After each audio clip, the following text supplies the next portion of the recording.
It's the Real Estate Podcast, brought to you by ANZ Home Loans for financial well-beings. And welcome back to another episode of the Real Estate Breakfast for 2023, available every morning on iHeartRadio, Spotify and Apple, and wherever you get your podcast from. Hope your weekend is going well. We are 50% through it. Enjoy your Sunday if you're looking at property today. And it is the 19th day of February for 2023. In just a moment, we have 7 days of real estate coming up, where we talk to Marize Bellomo, the principal at Stone Real Estate in Mosman on the lower North Shore, and find out why investors love the area so much. Also, PRD Chief Economist Asti Mardiasmo is in to talk about the cash rate policy expectations from the RBA and how that is all going to shape up and go down for 2023.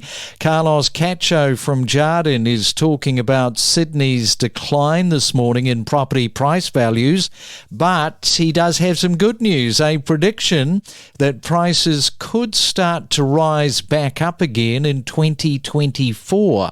But what factors would need to be in play for that to happen? Gavin Hegney over on the other side of the country in Perth from WA.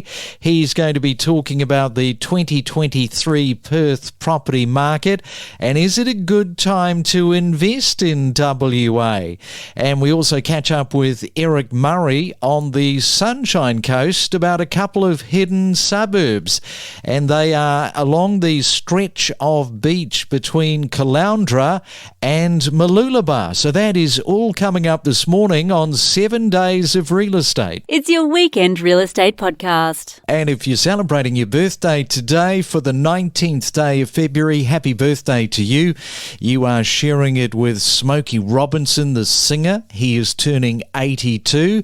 Benicio del Toro, the actor, he is turning 55. And Seal, the British singer-songwriter, he's turning 59 today. We are just as addicted to property as you are. The Real Estate Podcast. It's the main centre forecast. Let's head around the country on your Sunday morning, checking on your weather. First we go to Sydney. Good morning to you. Expecting a cloudy day and a lot of it. 27 is your forecast top. Melbourne, cloud to clear probably this morning. Mainly fine for you with 27. Brisbane expecting a mainly fine Sunday and 31. And in Perth, just ditto, another sunshine day.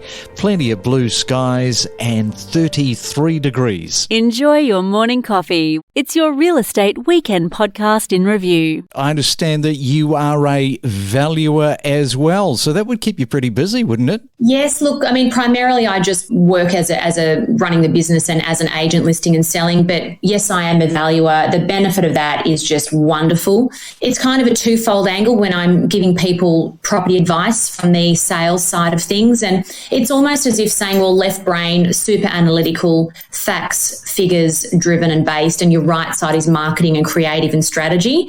And then I meld the two. So it's great advice for clients that are looking at an honest opinion in the current market, but then also focusing on, well, what's the best strategy and the ideal competitive edge.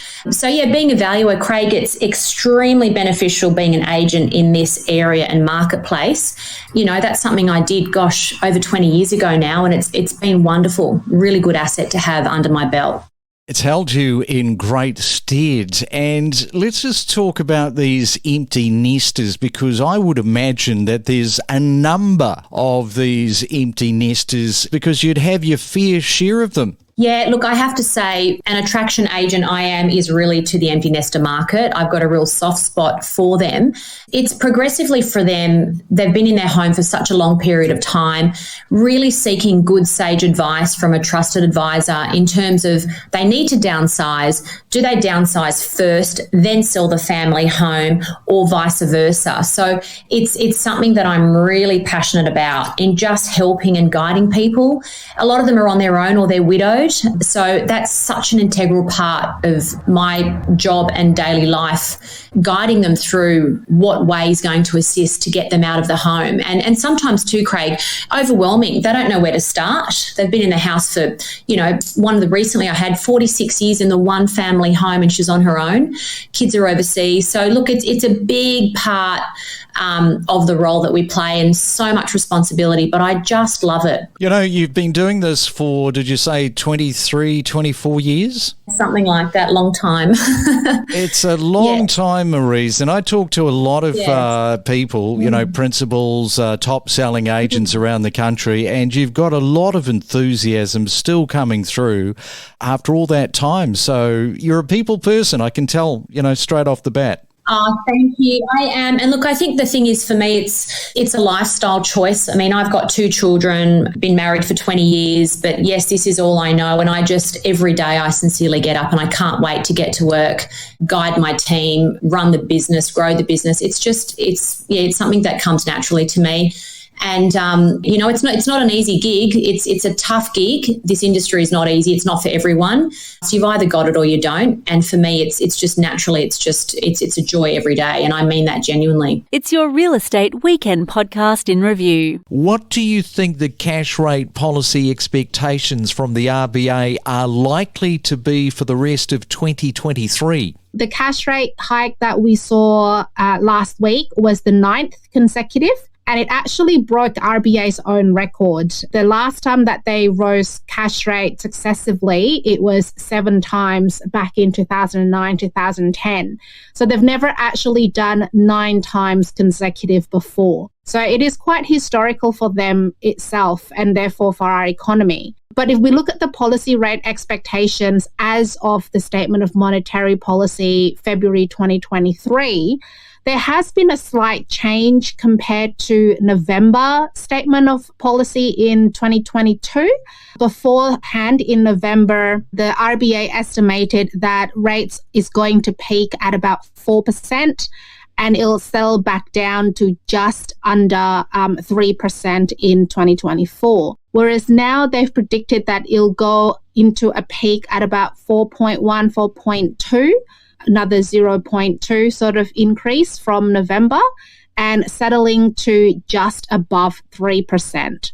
So a bit of an increase there from just under 4 to under 3 to just above 4 and above 3%. Okay, and critically, how are we going to see that translate into the real estate market? What does that look like long term? Look, there's 2 ways that you can look at this. You can look at it from the perspective of, purely house prices and what's that doing to the market.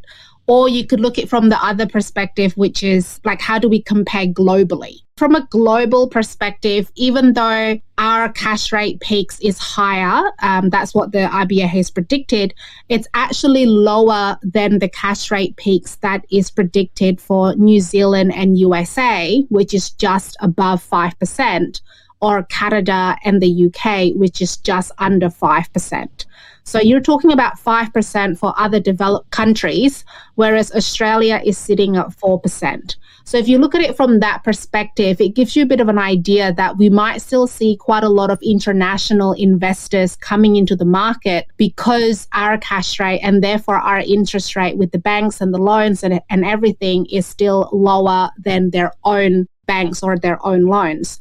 So investment from overseas, I would say, will still be coming into Australia, especially because in a global market, when you compare Australian prices, even though it looks that it is high to us, that it's unaffordable to us, if you compare it to the UK, to Canada, to USA, we're actually still a more affordable market. So we should still see quite a lot of international investors coming into the country. It's your Real Estate Weekend podcast in review. And the property market is expected to face a significant downturn in 2023 with the possibility of house prices dropping by 25%. So can you elaborate a little bit on some of those numbers according to Jarden? Yeah, so last week following that shift in the RBA, we have cut our forecast for house prices. So we're expecting from the peak of last year, year, we could see a 20 to 25% fall. The real key driver of that is those increase in interest rates. A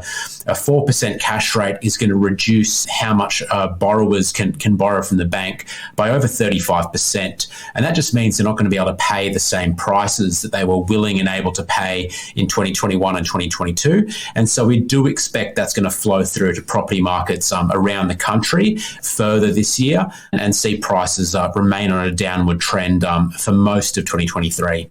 And how do you predict that the cash rate could reach 4.1% by May? And what impact is that going to have on the average mortgage rate and, more importantly, I guess, the borrowing capacity? There's another 3 hikes to come. I think the average mortgage rate, if we think we started this cycle, the average owner-occupier was getting around 2.5. You add 4 to that, it's about 6.5. We've seen some competition, so it'll come down a bit. But really, you're looking at 6 point something for owner-occupiers and higher for investors. That's about a 50 to 60% increase in repayments. That's a very significant jump. You've also got a lot of people coming off fixed rates that are ending this year, over $300 billion of loans. The RBA said it's about 800,000 borrowers, and they're going to face a very significant rise, a lot of them on 2% or less, up to that 5, 6, 7% in some cases. So it's going to have a very significant impact on borrowers, and that's going to see borrowing capacity fall by around 30 to 40%, depending on the borrower and what sort of income growth they've had, which means if this time last year you might have been able to borrow $1 million, you might only be able to borrow $600,000 or $700,000 now. So it's a pretty material fall. Enjoy your morning coffee. It's your real estate weekend podcast in review. And we are back with Gavin Hegney this morning from Perth. And Gavin, what's your advice at the moment for first home buyers in the Perth market for 2023? Yeah, well, we've actually seen first home buyers numbers actually declining slightly, and mainly centering around sentiment, rising interest rates, decreased borrowing capacity. But the unique thing about Perth market is that the rental market is really strong, but importantly, the yields on residential property in the lower end, particularly in Perth, are some of the highest in Australia. I think second highest in Australia at the moment. So there's still an incentive for first-home buyers to buy. And in many instances, with rents rising at between 20% upwards a year in some areas, it still maintains cheaper to buy than rent if people can get access to the money to buy what they want. What about investor selling pressures? Because I understand there's been a lot of investors that have been selling. What's going on in that market space? Yeah, we had a long decline in our market where a lot of people bought properties and they declined for probably 6 or 7 years. And like any market, when it goes backwards and people have invested, as soon as it goes back to the price that they paid, they jump and they get scared and they jump out and they go, I can get my money back, I'm out of here. And that's been happening for the last 18 months with about 1,000 sales a month net being sold into the market from investors. And that's contributed to two things. One, it's watered down what otherwise would have been growth rates, but I think that's coming to an end now. So that's quite unique to Perth as distinct from the rest of Australia, given that we're out of cycle with the rest of Australia in our market. Last time we spoke, we were talking about the Sydney buyers that were getting in there very strongly into the Perth market. And I think you've got some numbers that are suggesting there's quite a bit of international activity as well into Perth at the moment. Yeah, well, it's interesting. You look at the international searches for property, and they're all searching property available for rent, except for actually out of India. The biggest searches are coming for property to purchase, and we are seeing international students arriving and being reinstated, and a lot of international Indian students. So the Indian community's increasing its presence in Perth, and they're strong overseas buyers at the moment, particularly in the northeast and southeast corridors of Perth. It's your real estate weekend podcast in review. And we are back with Eric Murray on the Sunshine Coast this morning, talking about a couple of areas that you might not have heard of before. So here we go. Eric, tell us where they are. Certainly, Craig. Currimundi Beach. It's one of the suburbs of Caloundra. It's the northernmost point from Caloundra. It's 5 kilometres from the Caloundra Central Business District. It's a northern beach and it's doubly blessed. It has a natural lake, Currimundi Lake, that runs out into the ocean, and there's a magnificent stretch of surf beach there. We have patrolled beach towers. It's a fabulous destination and very, very natural in its state. There's no real development on that side of the beach. It's a fabulous location and presents a great lifestyle for the locals that live in that area. The other suburb is called Battery Hill, which adjoins Currimundi with very similar features. We connect you to the best real estate information across Australia. The Real Estate Podcast.